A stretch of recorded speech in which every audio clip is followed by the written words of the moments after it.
सावित्री 2 बेटों की माँ थी। उसे इस बात पर बड़ा घमंड था। वो मानती थी कि बेटे घर की शान होते हैं। ये ले सावित्री, मिठाई खा, मेरे यहाँ पोती पैदा हुई है। ये सुनते ही सावित्री मुंह बना के कहती है, अरे तू तो लुट गई, बर्बाद हो गई, तेरे यहाँ लड़की पैदा हो गई। अरे तू ऐसा क्यों कह रही है? मैं तो बहुत खुश हूँ। अरे जब तेरी पोती के पीछे तुझे खर्चे पर खर्चे करने पड़ेंगे ना, तब ये तेरी सारी खुशी गम में बदल जाएगी। पहले लड़की की पढ़ाई लिखाई का खर्चा, फिर उसकी शादी का खर्चा। अरे आजकल की शादियाँ कितनी महंगी हो गई है। गहने बनाओ, लाखों रुपए पानी की तरह बह जाते हैं। लड़कियाँ तो सिर्फ खर्चा करवाने के लिए ही पैदा होती हैं।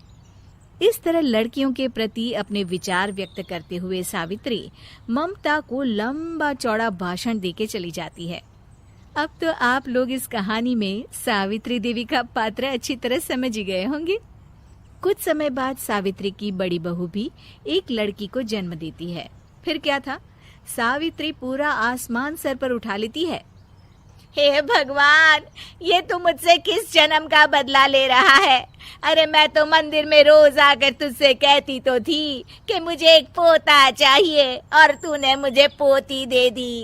इतनी मिठाइयाँ और प्रसाद चढ़ाने का क्या फायदा हुआ? तभी सावित्री की बहू निशा कहती है, क्या माँ जी, आप भी इतनी सी बात पर नाराज हो गई हैं? देखिए तो आपकी पोती कितनी सुंदर है, बिल्कुल आप पर गई है। अरे चुप कर, तुझे 9 महीने इतने महंगे महंगे काजू बादाम फल फ्रूट खिलाने का फायदा क्या हुआ? मेरे तो सारे पैसे बर्बाद हो गए। ये सुन सावित्री का बड़ा बेटा अजय कहता है, माँ, तुम सिर्फ नाम के लिए 2020 में रहती हो। असल में तुम्हारा दिमाग सैकड़ों साल पुरानी सोच रखता है। आज के जमाने में लड़का और लड़की में कौन फर्क करता है। मैं तो बहुत खुश हूँ कि भगवान ने मुझे लक्ष्मी के रूप में बेटी दी है। लेकिन सावित्री पर अजय की बातों का कोई असर नहीं होता। नालायक, अपनी पत्नी की जबान बोल रहा है। मेरा बड़ा बेटा तो हाथ से गया। लेकिन सावित्री देवी हार मानने वाली नहीं थी। वो पोते की चाह में अपने छोटे बेटे विजय की शादी करवा देती है। कुछ समय बाद आखिरकार वो दिन आ ही जाता है जब सावित्री की छोटी बहू गर्भवती हो जाती है। सावित्री इतनी खुश हो जाती है कि वो बच्चे के जन्म से पहले ही सारे मोहल्ले में ढिंढोरा पीटने लगती है। ये क्या सावित्री, तू तो पोते के जन्म से पहले ही मिठाई बांट रही है। पहले पोता पैदा तो होने दे, और फिर क्या पता अगर पोते की जगह पोती पैदा हो गई तो। ये सुन सावित्री चिढ़ जाती है। अरे अपनी काली जबान मत चला, मेरी मिठाई खा के मेरा ही बुरा सोच रही है। बड़ी आई, ला मेरी मिठाई वापस कर। देख लेना, इस बार मेरे यहाँ पोता पैदा होगा, पोता। लेकिन ठीक इसका उल्टा होता है। सावित्री की छोटी बहू भी एक लड़की को जन्म देती है। सावित्री फिर से रोना धोना शुरू कर देती है और अपनी छोटी बहू को कोसते हुए भला बुरा कहने लगती है। देखते ही देखते ये सावित्री की रोज की आदत हो जाती है। एक दिन उसकी इस आदत से परेशान होकर विजय अपने भाई अजय से कहता है, भैया, माँ खुद एक औरत होकर हमारी बेटियों को पसंद नहीं करती, उल्टा उन्हें रोज कोसती रहती है। मुझे माँ की यह आदत बिल्कुल पसंद नहीं आती। अरे तू ठीक कहता है, मैं भी अब माँ से तंग आ गया हूँ। अच्छा, तो अब तुम दोनों इस तरह पीठ पीछे मेरी बुराई भी करने लग गए हो? नहीं माँ, हम चाहते हैं कि घर में शांति बनी रहे। हमें हमारी बेटियाँ बहुत प्यारी है। मैं नहीं चाहता कि वह तुम्हारे ताने सुन सुन कर बड़ी हो, और इसीलिए हम दोनों ये घर छोड़कर चले जाएंगे। हाँ माँ, मैं भैया की बात से सहमत हूँ।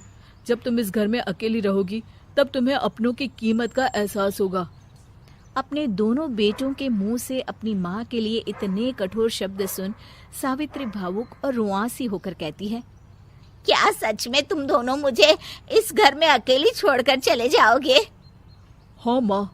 हाँ माँ, अब पानी सर के ऊपर जा चुका है। मैं तुम दोनों के बिना नहीं रह सकती। अपनी सास के आंसू देख अजय और विजय की पत्नी अपने पतियों से लड़ पड़ती है। अरे जिसे जाना है वो जाए, मैं माँ जी को छोड़कर कहीं नहीं जाने वाली। भाभी, आप ये क्या कह रही हैं? वही जो तुम सुन रहे हो, दीदी बिल्कुल सही कह रही है। हम बेटियों के संस्कार हमें सिखाते हैं कि सास माँ समान नहीं बल्कि माँ ही होती है और उस माँ की जिंदगी भर सेवा की जाती है। बेटे अपना फर्ज भूल सकते हैं, लेकिन बेटियां नहीं। आप दोनों शौक से जा सकते हैं। माँ जी, हम दोनों के रहते आपको किसी बात की फिक्र करने की जरूरत नहीं। फिर क्या था, सावित्री के ऊपर छाए बेटों के घमंड के बादल उसकी बेटी स्वरूप बहुओं के तेज के आगे आंसू के रूप में परिवर्तित होकर सावित्री की आंखों से बहने लगते हैं और वो उन दोनों को गले लगा लेती है।